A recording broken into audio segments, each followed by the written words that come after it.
parler de la campagne, du financement de la campagne. Peu m'importe. Ce qui est important, c'est qu'aujourd'hui, à la suite de cette intervention, vous avez 1 million... Alors, quelles étaient les raisons de cette intervention? Il faudrait écouter. C'est pour cela que la véritable histoire de l'intervention de l'OTAN en Libye reste à écrire. Mais elle découle de cette affaire Non, mais pas du tout, parce que la France à elle seule ne pouvait pas mener cette intervention. Les Britanniques aussi y ont été associés. Il fallait qu'il y ait les États-Unis qui ont été associés, l'ensemble des pays de l'OTAN, même la Norvège y a été associée, le Qatar y a été associé, les Émirats Arabes Unis y ont été associés, l'Arabie Saoudite y a été associée. Mais vous avez été au cœur du système libyen, vous avez été au cœur de l'État libyen. Oui, mais je vais vous dire pourquoi. Je vais vous dire pourquoi.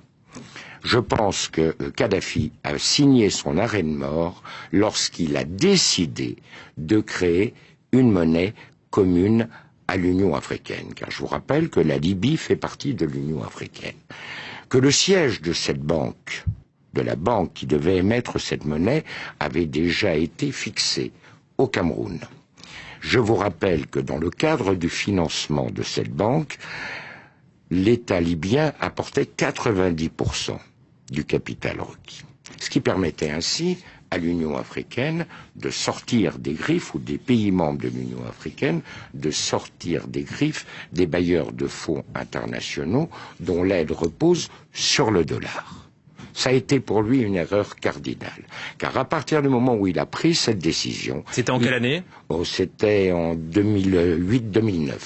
Car à partir du moment où il a pris cette décision, il a heurté de front les intérêts des États-Unis et du dollar américain. Et vous avez un deuxième élément. Du temps du régime, les compagnies pétrolières étaient strictement encadrées. Elles avaient des zones qui étaient exploitées, certes, mais elles avaient un quota de production qu'elles ne pouvaient pas dépasser. Il y avait des conditions financières extrêmement sévères. Prenez l'exemple de Total. Total devait reverser à l'État libyen plus de 85% du résultat de l'exploitation des zones pétrolières. À partir du moment où le régime tombait, chaque compagnie a fait ce qu'elle a bien voulu faire.